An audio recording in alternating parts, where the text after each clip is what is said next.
마르다와 마리아 이런 제목인데 함께 말씀 나누도록 하겠습니다.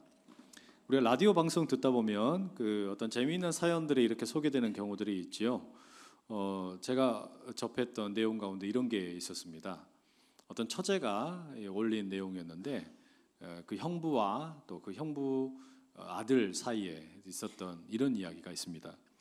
이 형부가 아주 교육에 아주 열정적인 아빠였습니다. 그런데 아들이 이제 5살 된 아들이 있었는데 유치원을 다니고 있었어요. 근데 유치원에 다니는 이 아이들이 좀 순수하잖아요. 그래가지고 이제 유치원에 가서 놀다가 그 장난감을 자기 가방에 넣어가지고 온 거예요. 근데 이거를 이제 아빠가 뒤늦게 확인을 하고서 아들을 불러놓고서 이제 묻는 겁니다. 이게 아마 아이가 생각할 때는 그냥 뭐 순수한 마음에 자기 거랑 똑같다고 생각을 했는지 어쨌는지 그냥 그걸 가지고 왔는데 이제 아빠가 이제 충격을 받아가지고 아들에게 묻습니다. 민규야, 이거 누구 거니? 민규 거. 그러니까 이제 아빠가 화가 난 거예요. 얼굴이 막 불그락 푸르락 해가지고 좀 더 큰 목소리로 민규야, 이거 잘 봐. 이 장난감 잘 봐. 이거 누구 거야? 그랬더니 민규가 막 이제 울음보를 터뜨리면서 훌쩍거리면서 민규 거야 이런 거예요. 그랬더니 이제 화가 이 형부도 이제 이 아빠도 이제 화가 확 폭발을 한 거예요. 그래가지고서 이게 어떻게 네 거야? 아빠가 세상에서 제일 싫어하는 게 뭐라 그랬어? 그랬더니 이 민규가 갑자기 고민하더니 뭐라 그런 줄 아세요? 엄마. 여러분 이거 우스갯소리로 한 그 이야기가 아니고 실제 있었던 일이래요. 그 집안에.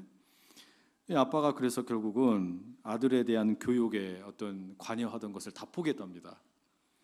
재밌는 이야기죠. 이 에피소드를 들으면서 추석 명절을 떠올려 봤습니다. 본래 우리가 명절이 되면은 흩어져서 살던 이 가족들이 함께 모이죠. 친척들도 만나죠. 그래서 서로 사랑을 나누고 음식도 나누고 함께하는 시간을 보냅니다. 그런데 희한하게 여러분, 가족들이 함께 모이는 이 명절의 때에 오히려 스트레스가 더 심해진다 그러죠. 그리고 가족들이 더 미워지기도 하고 갈등이 많이 생기기도 한다라고 말합니다. 그런 것 같아요. 엄마들은 이 명절이 되면은 벌써부터 음식 준비할 생각에 벌써 스트레스 받습니다. 아빠들은요, 이 자녀들의 또 조카들의 또 할아버지 할머니들에게 용돈 챙겨드릴 거 생각하면서 이 얇아진 지갑 때문에 스트레스 받아요. 또 그런가 하면은 여러분 취업 준비하는 분들은 어떠세요? 어디 친척 집에 가면은 취직했냐 묻는 그 말이 그렇게 스트레스예요. 게다가 결혼 정년기를 지난 우리 청년들 있으면 어때요? 올해도 결혼 못했냐? 여러분 이런 이야기 들으면 어때요? 진짜 가기 싫죠. 친척 집에 가기 싫습니다. 이 명절날이 오히려 그냥 부담스럽고 스트레스가 된다 이런 말이죠. 이 가족들끼리 함께 모여가지고 좀 행복한 시간을 보내야 되는데 오히려 서로 더 갈등이 생긴다라는 거, 이거 참 아이러니 아닙니까? 근데 이런 가족 사이의 갈등이 오늘 우리가 함께 읽은 본문에도 고스란히 그대로 담겨 있습니다. 본문의 38절 이렇게 말하죠. 그들이 길 갈 때에 예수께서 한 마을에 들어가심에 마르다라 이름하는 한 여자가 자기 집으로 영접하더라. 예수님께서 그 이스라엘 지도를 쫙 펴놓고 보면 북쪽에 있는 갈릴리라는 지역에서 남쪽에 있는 예루살렘으로 이렇게 길을 가고 계셨어요. 근데 그 길을 가시는 와중에 한 동네를 들어가신 겁니다.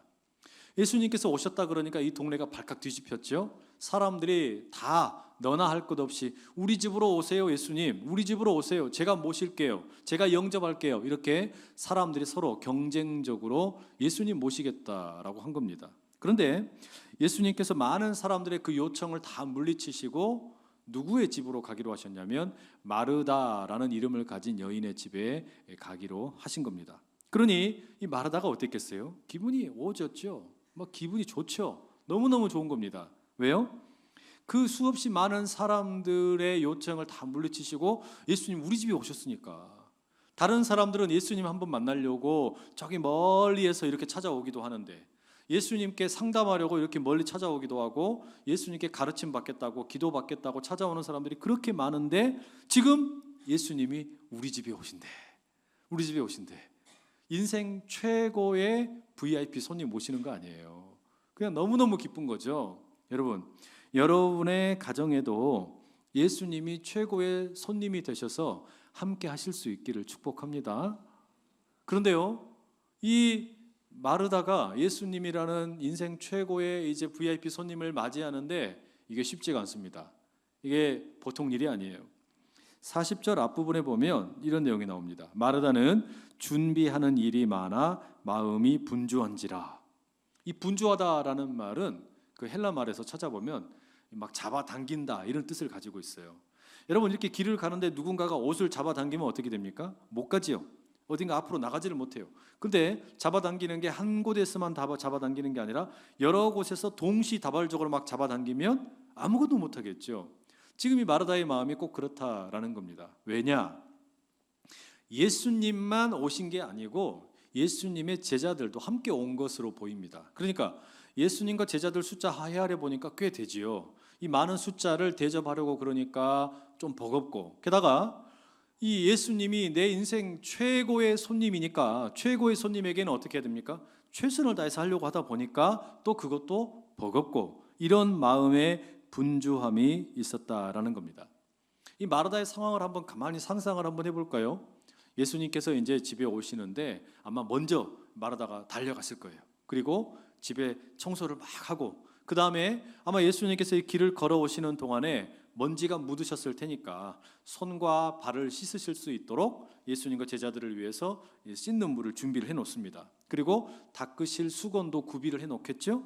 자, 그리고 이제 예수님과 제자들이 문을 열고 들어옵니다. 예수님 어서 오세요 하고서 이제 예수님과 제자들이 씻으실 동안에 마르다는 또 불이 나게 부엌으로 달려갑니다. 거기에서 웰컴 드링크로 포도주 한 잔씩 딱 준비를 해요. 그래가지고 씻으신 다음에 예수님이 주방에 이제 거실에 계실 때 또 딱 달려가서 포도주 한 잔씩 드리죠. 그리고 이제 다시 또 주방으로 달려갑니다. 이제부터는 이제 본격적으로 저녁 메뉴를 준비하는 거예요. 아, 예수님께 뭘 대접할까? 양고기를 대접할까? 생선 요리를 대접할까? 또 야채 샐러드는 어떻게 할까? 드레싱은 뭘로 할까? 디저트는 포도로 할까? 무화과로 할까? 이런저런 고민하면서 막 그냥 이 분주하게 메뉴들을 정하고 있었습니다. 이렇게 이제 고민을 하다가 말하다가 가만히 생각을 해보니까 내가 결정할 게 아니라 예수님 좋아하시는 거 뭔지 좀 여쭤봐야겠다, 이런 생각하지 않겠어요? 그래서 예수님이 뭐 좋아하실까 그런 생각 여쭤보려고 주방에서 이 뭡니까, 물이 묻어 있는 손을 행주로 훔치고 이제 거실로 이동을 합니다. 그래가지고 가서 예수님 하고 물어보려고 그랬는데 거실 들어가자마자 지금까지 마르다가 가지고 있던 기쁨이 다 사라져 버렸어요. 갑자기 기분이 완전히 잡쳐버린 거예요. 너무 싫어진 겁니다. 왜냐? 거기에 예수님 옆에 딱 달라붙어 있는 자기 동생 마리아를 본 거예요. 마리아를 보자마자 예수님이 우리 집에 오셨다, 예수님을 환영하고 예수님을 기뻐했던, 그래서 너무너무 좋았던 이 감정이 완전히 곤두박질 친 겁니다. 왜요? 아니, 저 녀석이 내가 아까 분명히 양파도 좀 까놓으라고 그랬고 마늘도 좀 까놓으라고 그랬고 부추도 좀 깨끗이 씻어놓으라고 이야기를 했는데 저것이 아직도 엉덩이를 예수님 옆에 붙여놓고 저렇게 알랑방구를 끼고 있네? 화가 난 거예요. 아니, 이 기쁨이 다 사라져버리고 화가 막 치밀어 오르는 거죠. 자기 혼자서 뭐 현관에서 거실에서 주방에서 이렇게 왔다 갔다 하고 있는데 자기 동생을 혼자서 팔자 좋게 엉덩이 붙여 앉아있고 놀고 있는 거예요. 명절에 꼭 이런 사람들이 있어요. 안 그래요? 명절에 이런 사람들 꼭 있습니다. 다른 사람들 다 일하고 있는데 혼자서 그냥 탱자탱자 노는 사람들이 있단 말이에요.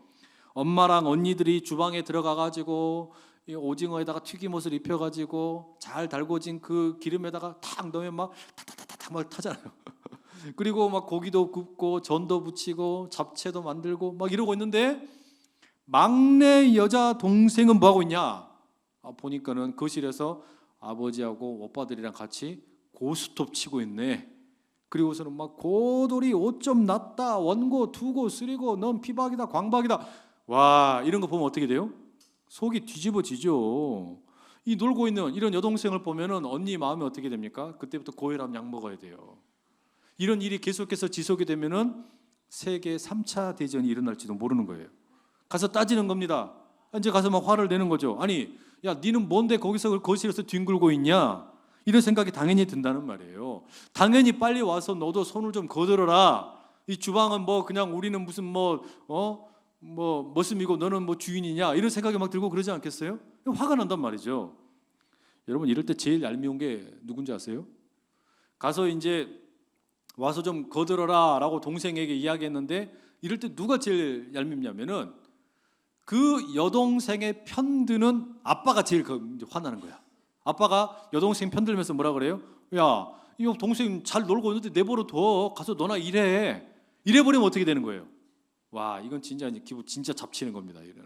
내가 상을 엎어버리고 그냥 혼자 올라가 버려야지. 당신들끼리 잘해 먹어라 하고는 그냥 확 가버리고 싶은 마음이 든단 말이에요. 그런 경험 있어요?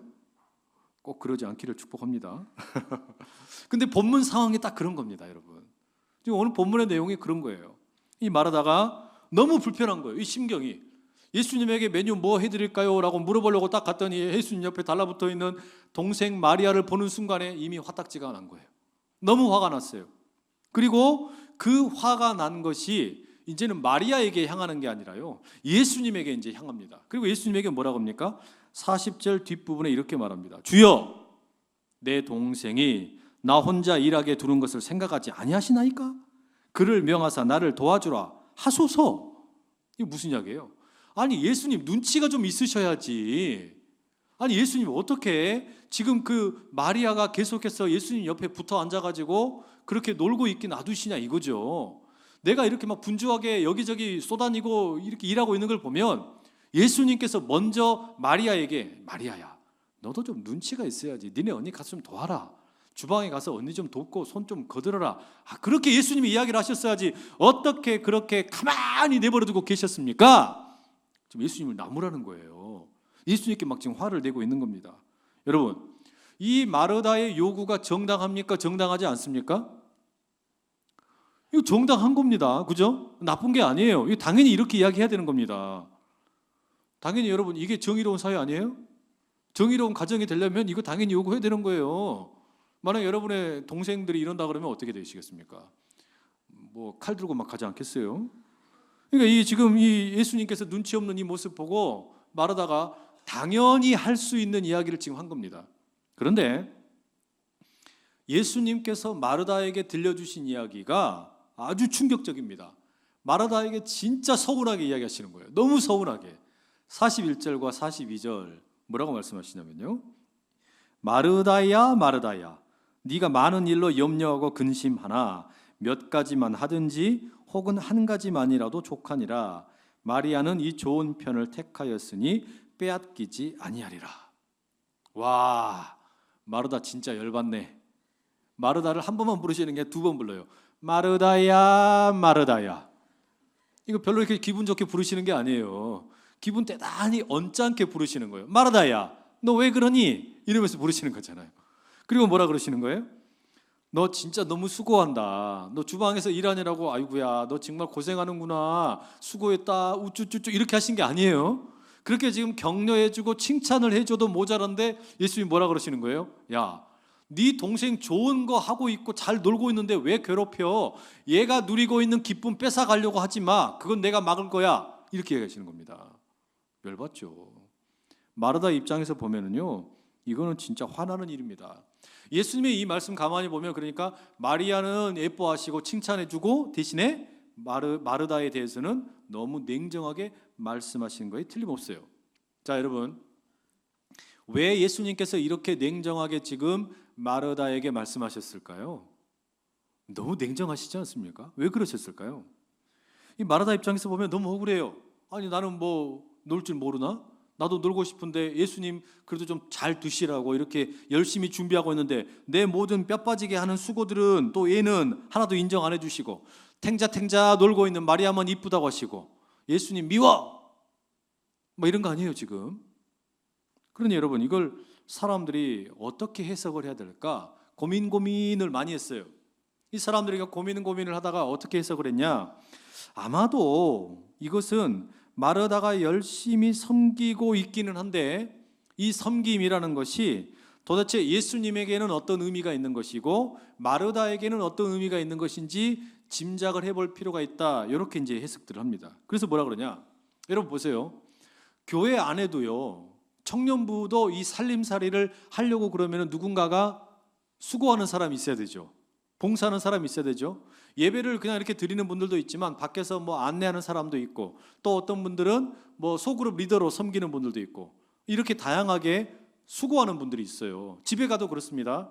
집에서도 이렇게 누군가가 음식을 하기도 하고 주방에서 섬기는 분들이 있습니다. 그리고 대부분의 경우에 이렇게 수고하고 섬기는 것은 남자가 합니까? 여자가 합니까? 여자들이 많이 해요. 여성들이 많이 합니다. 이 여성들의 보이지 않는 수고, 이 섬김을 통해서 뭐 교회가 됐든지 또는 우리 가정이 됐든지 잘 돌아가게 됩니다. 이거 부인할 수가 없어요. 그런데 이 본문을 보면 그런 수고하는 여성들, 대부분의 여성들이 많이 하는데, 이런 수고하는 여성들에 대해서 지금 뭐 하는 거예요? 완전히 평가절하하는 겁니다. 무시하는 것처럼 들린단 말이에요. 뭐라고 이야기하는 거냐면 도대체 그 봉사와 수고와 헌신은 무엇을 위해서 하는 거냐, 이걸 묻는 거예요. 근데 뭘 목표로 그렇게 열심히 섬기고 봉사하고 있냐 묻는 겁니다. 마르다의 경우에 어떻습니까? 마르다는 예수님이 너무 좋아서, 예수님을 너무 사랑해서 예수님과 예수님의 일행들을 최선을 다해서 섬겼고, 또 그렇게 섬기려고 하다 보니까 손이 모자라서 마리아에게 도와달라고 요청을 했습니다. 그런데 예수님이 지금 마르다에게 하신 말씀은 결국 뭐랑 마찬가지냐면은, 야, 너 그렇게 열심히 섬기고 있는데, 너 그렇게 봉사하고 있는데 너의 중심에는 내가 없구나, 이렇게 얘기하시는 것이에요.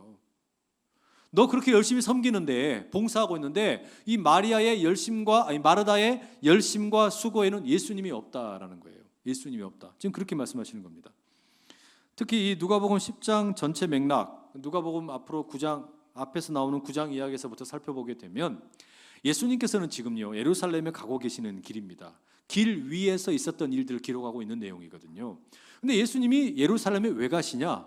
죽으러 가시는 겁니다. 구원 사역을 완성하러 가시는 거예요. 십자가에 죽으셔서 말하자면 많은 사람들을 살리기 위해서 그 길을 가고 계시는 거죠.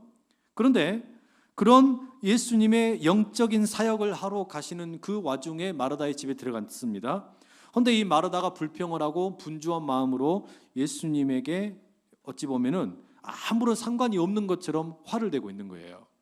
그래서 많은 사람들이 뭐라고 결론을 내리냐? 진짜 중요한 것은 우리가 몸으로 봉사하는 게 아니고 말씀을 듣는 영적인 사역이다, 이렇게 이야기하는 분들이 많으세요. 육체로 섬기는 것보다 말씀을 듣는 거, 영적인 사역이 훨씬 더 중요하다, 이렇게 말합니다. 그래서 마리아는 칭찬을 받은 것이고 마르다는 지금 훈계를 들은 것이다 라고 말해요. 이런 식으로 성경을 읽는 거 완전히 틀렸다고 말할 수는 없습니다. 나름 타당성이 있습니다. 특히 누가복음의 후속편으로 누가가 기록한 사도행전 6장 2절에서 4절에 보면은 이 예수님의 사도들이 제자들을 다 불러 모아요. 그리고 나서 이런 이야기를 들려줍니다. 우리가 하나님의 말씀을 제쳐놓고 접대를 일삼는 것이 마땅하지 아니하니, 형제들아 너희 가운데서 성령과 지혜가 충만하여 칭찬받는 사람 7을 택하라. 우리가 이 일을 그들에게 맡기고 우리는 오로지 기도하는 일과 말씀 사역에 힘쓰리라. 이게 무슨 이야기예요?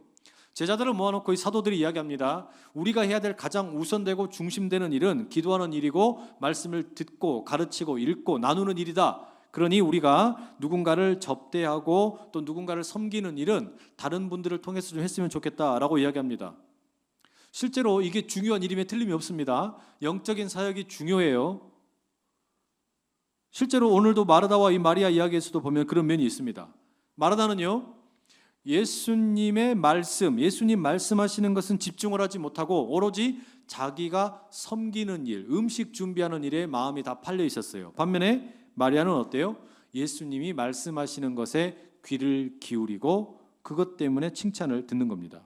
이건 맞습니다. 뭐 나쁜 건 아닌데요. 그런데 이렇게 만약에 결론을 내리고 끝나버리면, 아니 그러면 우리 국수는 누가 삶아줍니까? 우리 집에서 그럼 밥은 누가 해요? 다 그것만 하면. 그러니까 다 모든 사람들이 다 예배만 드리면, 예배만 드리고 성경 읽는 것만 좋아하고 말씀 듣기만 하고 그게 영적인 것이라고, 그게 중요한 것이라고, 그것만 다 하면 도대체 봉사하는 건 누가 하냐고요. 이거 좀 너무하잖아요. 이렇게 이야기하면. 그렇게 수고하고 애쓰던 사람들 너무 이렇게 그냥 깔아뭉개는 거 되는 거 아닙니까? 안 그래요? 서운하잖아요. 여기 우리 대한민국의 딸들 많이 있잖아요. 여러분들 그렇게 서운하지 않으세요? 그렇잖아요. 아니 뭐 나만 뭐 가서 맨날 그렇게 밥하라는 법이 있냐? 오빠 네가 해라. 이럴 수도 있잖아요. 화난단 말이에요. 그래서 이걸 우리가 어떻게 이해해야 될까? 이 말씀을 우리가 그래서 바르게 이해하려고 그러면요, 이 마르다와 마리아 이야기 바로 앞에 나오는 이 선한 사마리아인의 비유라는 말씀이 나오는데, 이것과 같이 함께 좀 연결선상에서 읽을 필요가 있습니다. 이 선한 사마리아인의 비유는 그 배경이 뭡니까? 어떤 율법 교사가 예수님께 찾아와가지고 질문을 던지죠. 선생님, 내가 무엇을 해야 영생을 얻을 수 있습니까? 이렇게 물어봐요. 그랬더니 예수님이 뭐라고 그러시냐면, 너 율법 교사잖아. 율법에 뭐라고 적혀 있든, 그러니까 이 율법 교사가 명답을 딱 정확히 말하죠. 예, 율법에는요, 하나님을 사랑하고 이웃을 사랑하라고 말해주고 있습니다. 잘 안 해. 가서 그렇게 하고 살아. 예수님이 말씀하셨어요. 그랬더니 이 율법 교사가 뭐라 그러냐면, 자기 자신을 좀 돋보이게 만들려고 뭐라 그러냐면, 아 그런데요 예수님, 도대체 내 이웃이 누굽니까? 내 이웃 좀 가르쳐 주십시오. 이렇게 물어봐요. 그랬더니 예수님께서 들려주시는 이야기가 이 사마리아인의 비유 이야기죠. 한 사람이 있었습니다. 이 사람이 예루살렘에서 여리고라는 동네로 이렇게 내려가고 있었어요. 그런데 길을 가다가 그만 뜻밖에도 강도를 만나가지고 얻어 터집니다. 거의 죽게 됐어요. 막 피를 막 많이 흘리고 뭐 물건들도 다 빼앗겨 버리고 이렇게 된 거죠. 근데 그 사람의 어떤 길가에 버려져 있는 것을 지나가던 제사장이 봤어요. 그냥 지나가 버립니다. 또 레위인도 봤어요. 그 사람도 그냥 지나가 버려요. 그런데 사마리아인이 길을 가다가 강도 만나서 피 흘리고 죽어가는 사람을 보고 불쌍히 여겨가지고 자기 시간과 자기 재정을 허비해 가면서 그 사람을 돌보고 섬겨주게 됩니다. 예수님께서 이 비유를 들려주신 다음에 마지막에 물으시죠. 10장 36절에 이렇게 말씀하십니다. 네 생각에는 이 세 사람 중에 누가 강도 만난 자의 이웃이 되겠느냐? 율법 교사에게 물은 거예요. 그랬더니 율법 교사가 뭐라고 대답합니까? 이 부인할 수가 없어요. 누굽니까? 세 번째죠. 그러니까 이제 사마리아인입니다. 이렇게 말해야 되는데 또 자존심이 있으니까 사마리아인이라는 말은 하기가 싫은 거예요. 그래서 뭐라고 말해요?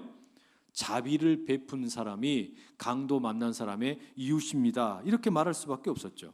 여러분 이게 무슨 이야기일까요? 이 비유 속에 등장하는 제사장이나 레위인은 자칭 타칭 하나님을 사랑하는 사람이라고 불리웁니다. 그런데 이들은요, 하나님을 사랑한다는 이 원리를 꼭 지키려고 하다가 어떻게 된 거냐? 사람을 살리지 못한 거예요. 사람을 보지를 못한 겁니다.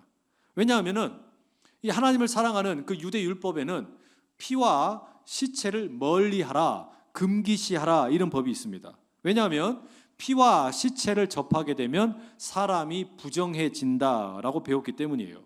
그러니 혹시라도 지금 강도를 만나가지고 이 어려움을 만난 사람이 있는데 이 사람이 이미 죽어버리면 어떻게 됩니까? 내가 부정해지는 거예요. 또 그 피 흘리고 있는 사람의 그 피가 나에게 묻어버리면 역시 또 내가 부정해지는 겁니다. 그러니까 하나님을 사랑한다는 원리를 꽉 붙잡고 있다 보니까 내가 부정해질까 봐, 하나님 보시기에 내가 부정해질까 봐 그 사람을 쳐다보지 못한 겁니다. 그 사람을 돌아보지 못한 거예요. 그러니까 사람을 살리지 못했죠. 이게 율법의 한계이고 예수님께서는 그 율법의 한계를 정확하게 보여주셨습니다. 그리고 이제 마르다와 마리아 이야기가 이어서 나오는 거예요. 여기도 마찬가지예요. 예수님의 관심은요, 지금 마르다는 틀렸고 마리아는 맞고 이거 둘을 판단해 주는데 관심이 있는 게 아닙니다. 사실상 이 이야기의 대화는 마리아는 나오지도 않고 예수님과 마르다 사이의 대화가 이어지게 되죠. 그런데 예수님께서 마르다에게 하시는 이야기는 뭡니까? 율법 교사에게 들려주셨던 이야기의 정반대의 이야기예요. 무슨 이야기냐면 한쪽 원리를 꽉 붙들고 있다가 다른 한쪽을 무시하거나 버리지 말아라는 이야기입니다. 보세요. 율법 교사에게는 문제가 뭐였습니까? 하나님을 사랑한다라는 이 원리 때문에 사람을 보지를 못한 거예요. 반대로 마르다는 지금 어떻습니까? 사람을 섬기는 원리, 사람을 잘 섬겨야 된다는 이 원리 때문에 예수님에게 귀를 기울이지 못한 거예요. 예수님의 말씀을 듣는 기쁨을 잃어버린 겁니다. 지금 이게 문제 아닙니까? 실제로요, 여러분, 누가복음이 아닌 다른 복음서에도 이 마르다와 마리아에 대한 이야기가 나오는데 요한복음 12장 2절과 3절에 이런 말씀이 나옵니다. 거기서 예수를 위하여 잔치할새 마르다는 일을 하고 나사로는 예수와 함께 앉은 자 중에 있더라. 마리아는 지극히 비싼 향유 곧 순전한 나드 한 근을 가져다가 예수의 발에 붓고 자기 머리털로 그의 발을 닦으니 향유 냄새가 집에 가득하더라. 여러분 이거 말씀 보시면 뭐라고 돼 있어요? 지금 이 마리아, 그러니까 마르다의 동생인 마리아는요, 언제나 관심사가 다른 게 아니에요. 예수님에게 있어요. 모든 관심이 마리아는 지금 예수님에게 있기 때문에 예수님에게 값비싼 향유를 그냥 다 붓습니다. 그리고 자기 머리카락으로 예수님의 발을 막 닦아주는 거예요. 이 마리아의 모든 관심은 그 예수님에게 쏠려 있단 말이죠. 반면에 마르다는 뭐라고 묘사되어 있습니까? 마르다는 아주 간단하게 뭐라고 되어 있냐? 마르다는 일을 하고 이렇게 되어 있어요. 그러니까 마르다는 지금 예수님에게 관심이 있기보다는 사람들을 섬기는 일에 몰두하는 유형의 사람입니다. 마르다는 누가 시키지 않아도 열심히 부지런히 최선을 다해서 사람들을 섬기고 봉사하는 데 익숙한 사람이에요. 그러니까 마르다는요, 말하자면 일하는 데 있어서는 아주 띠깔난 거예요. 아주 뭐 누군가를 위해서 자기가 몸담고 있는 뭐 공동체, 뭐 학교 또는 뭐 어디 일터 이런 데서 마르다와 같은 사람들이 꼭 있어요. 그죠? 오늘 본문에서도 그런 마르다의 성격이 잘 드러납니다. 예수님과 제자들을 자신의 집에 이제 모셨단 말이죠. 그러니까 어때야 돼요? 최선을 다해서 섬겨야 되는 거예요. 자기가 할 수 있는 한 최선의 노력을 다해서 이 사람들을 섬기는 게 당연히 자기가 해야 될 일이라고 생각을 합니다. 그리고 그게 자기가 붙들고 있는 원리예요. 당시에 어떤 삶의 관습도 그게 중요하다라고 생각을 한 겁니다. 사실 여러분, 이런 사람이 있어야 우리가 몸담고 있는 공동체가 잘 돌아가죠? 그러잖아요. 친구들끼리 이렇게 모였는데 다 그냥 돈을 뭐랄까요, 아끼기만 하고 쓸 줄은 몰라. 그러면 그 이야기, 그 어떤 공동체 잘 준비됩니까? 안 돼요. 어떤 무슨 뭐 우리가 동아리를 한다. 동아리에서 다 말로만 떠들기만 해. 아무도 일을 안 해. 그러면 그 동아리가 돼요, 안 돼요? 안 돼요. 그런데 우리 주변에 이런 마르다가 있단 말이에요. 말 없이 묵묵히 섬기는 사람들이 있습니다. 교회도 그렇고 가정도 마찬가지입니다. 그런 사람들이 있어야 뭐 가정이 됐든 학교의 동아리가 됐든 교회가 되었든 잘 돌아가는 게 사실입니다. 근데 문제는 이 마르다의 문제가 지금 뭐냐면 사람을 잘 섬기겠다라는 이 너무나 훌륭한 원리를 가지고 있는데 이 원리를 가지고 어떻게 하는 거예요? 하나님의 아들이신 예수님을 바라보지를 못하는 거예요. 이것만 붙들고 있다가 예수님에 대해서 관심을 잊어버린 겁니다. 말하자면 자기가 하는 일만 중요하게 생각하다가 예수님을 주목하지 못하는 거예요. 이 선한 사마리아인의 비유에 나오는 제사장이나 레위인과 완전히 반대되는 경우죠. 제사장이나 레위인은 하나님을 너무너무 사랑했어요. 그래서 자기 자신을 깨끗하게 지키려고 그랬어요. 그러다 보니까 사람을 살리지를 못했습니다. 반대로 마르다는 사람을 열심히 섬기는 일에 집중을 했습니다. 이게 너무 중요하다고 생각을 했어요. 그러다 보니까 예수님이 어떤 분이신지, 예수님의 말씀이 얼마나 귀한 것인지 그걸 몰라버렸단 말이에요. 그러니 여러분, 이 말씀은 지금 우리가 이런 내가 중요하다고 생각하는 것을 가지고 다른 사람을 공격해라, 공격하지 말아라? 공격하지 말라는 이야기예요. 나에게 너무너무 중요한, 나에게는 이게 너무너무 중요한 거다, 내가 잘하는 거다. 그런데 다른 사람이 보니까 잘 못해. 다른 사람 못한다고 가서 공격하지 말라는 이야기입니다. 근데 문제는 어떻게 하냐, 요즘에 사람들이 이 두 개의 본문을요 따로따로 가지고 다른 사람들을 막 공격합니다. 선한 사마리아인의 이 비유를 좋아하는 사람들은 어떤 사람들이에요? 야, 너는 예수님 믿는다고 그러면서 어떻게 사람들을 그렇게 섬겨주지도 않냐? 사람들을 그렇게 돕지도 않냐? 에이, 넌 가짜야. 이렇게 공격하는데 이 선한 사마리아인의 이야기를 가지고 와요. 또 어떤 사람들은 뭐라 그러냐면은, 야, 너는 일만 하냐? 그러면서 어떻게 예수님도 몰라보냐? 에라, 이 쪼다야. 이렇게 얘기한단 말이죠. 이런 식으로 그러니까 자기가 유리하고 자기에게 좋아 보이는 자기에게 유익한 원리 이걸 가지고서 다른 사람들을 막 죽이고 공격한단 말이죠. 사실 여러분 이건 그러라고 이렇게 준 게 아닙니다. 왜 예수님께서 이 누가복음을 기록한 누가가 사마리아인의 비유와 마르다 마리아 얘기를 두 개를 같이 놨겠어요?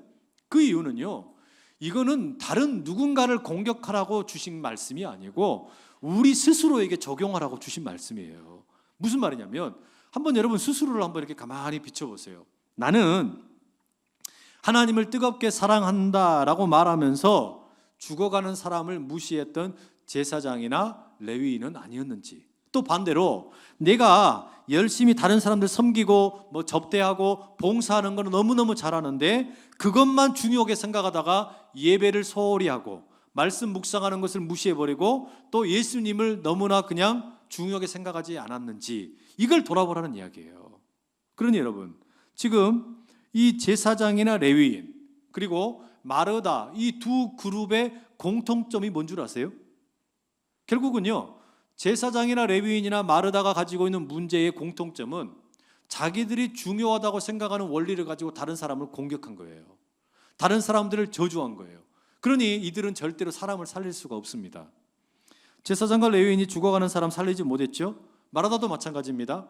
지금 사람을 섬기는 게 중요한데 예수님 말씀에 귀를 기울이고 있는 그 마리아를 저주하는 거예요. 마리아에 대해서 비판하는 겁니다. 거기에 대해서 그냥 시비를 거는 거예요. 사실 여러분, 마리아는 여성의 입장에서 당시로서는 있을 수 없는 제자의 역할을 감당하고 있는 겁니다. 당시에 예수님의 그 발치에서 공부를 한다, 이건 남자들이 누리던 전유물이었습니다. 그런데 지금 마리아는 그 자리에 들어가서 여성의 몸으로 그 역할을 감당하는 거예요.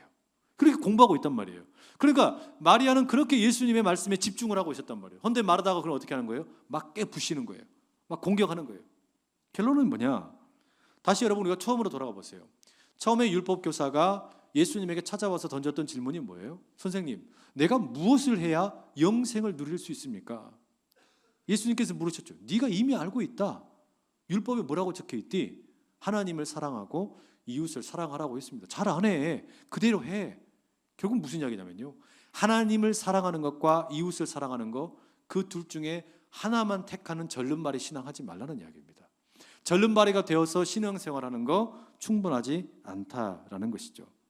결국은요, 내가 어떻게 하나님을 사랑하고 이웃을 사랑할 수 있느냐? 나에게 익숙하다고 생각하는 원리 있지요. 내가 잘한다고 생각하는 원리 있지요. 그걸 가지고 남을 비판하지 않아야 합니다. 내가 잘한다라고 생각하는 거, 그걸 가지고 남을 가서 무시하고 공격하지 말라라는 이야기예요.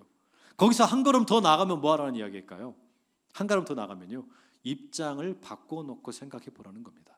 입장을 바꿔놓고, 마르다와 마리아 사이에 입장을 바꿔놓고, 그렇게 서로 간의 입장을 바꿔놓고 생각해보고 참여해보면 비로소 상대방에게서 내 모습에 부족함이 보이고 또 내 모습 속에 상대방의 부족함이 드러나게 되는 거예요. 바로 그런 일을 시도해보라는 것이죠. 사실 여러분, 오늘 우리가 이제 긴 추석 연휴를 맞이하게 되는데, 이 추석 연휴는요, 그런 것을 연습하기 참 좋은 계절입니다. 오랜만에 친척들 만나지요. 친척들 만나게 되는데, 이번에는 이 추석이 되면은 보통 우리가 고정적으로 가지고 있는 역할, 원리, 이거 한번 뒤집어 보면 어때요?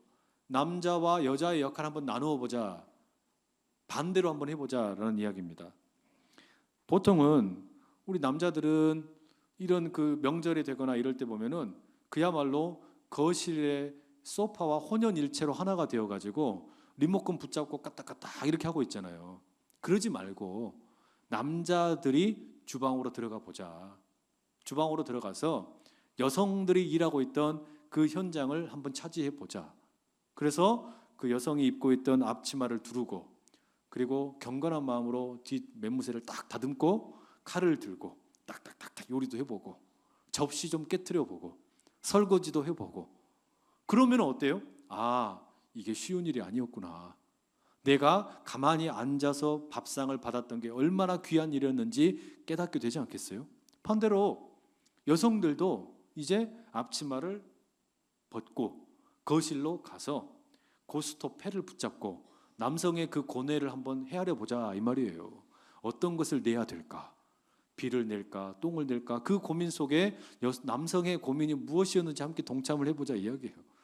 뭐 바둑도 좋고 장기도 좋고 무엇이 되었든지 간에 함께 하면서 서로 간의 입장을 바꿔놓고 보면은 이게 완전히 달라지지 않겠습니까? 사실 제가 이 설교하면서 많이 두렵습니다. 이 추석 명절에 설교를 이렇게 해놓고 나면 이제 우리 가족들이 저를 막 쳐다볼 거 아니에요. 설거지는 몇 번이나 하나 한번 보자. 말만 그렇게 떠들고 어떻게 잘하나 보자. 겁납니다. 이게 이제 쳐다보는 그 눈초리가 있기 때문에 안 할 수가 없어요. 그러나 그게 뭐예요?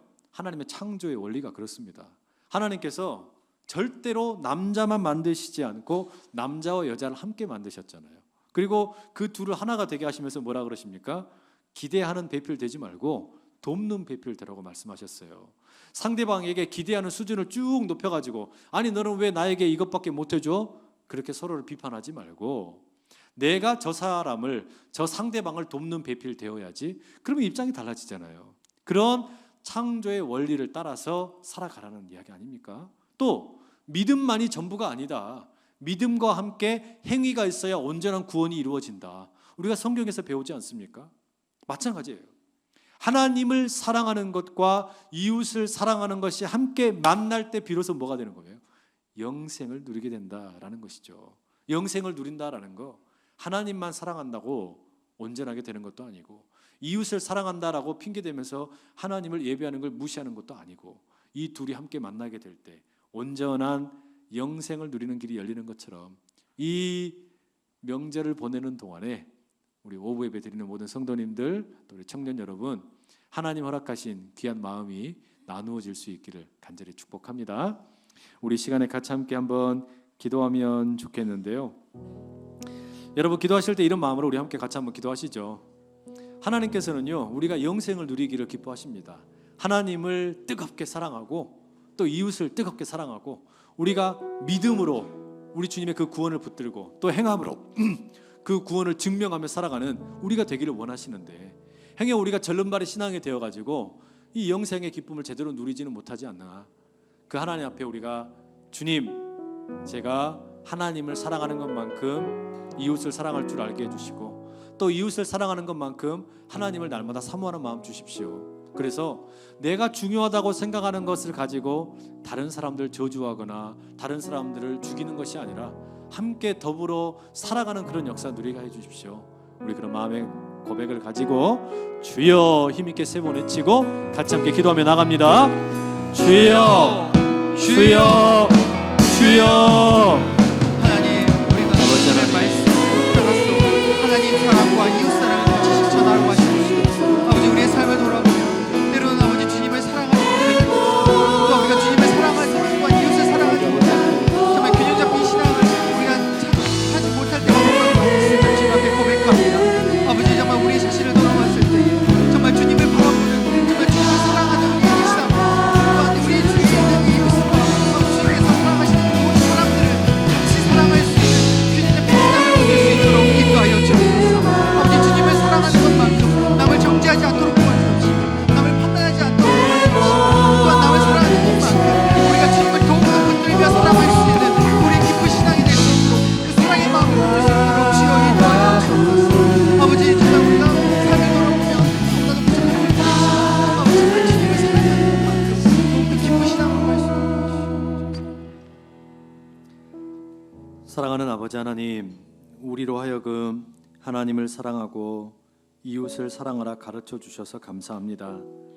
내가 중요하다고 생각하는 것으로 그 원리를 가지고 남을 정죄하거나 비판하지 않고 입장을 바꾸어서 생각해보고 실천함으로 우리 주님께서 우리에게 기대하시는 영생을 누리는 삶, 거룩한 제자의 삶을 온전히 살아가게 하여 주시옵소서. 예수 그리스도의 이름으로 기도드립니다.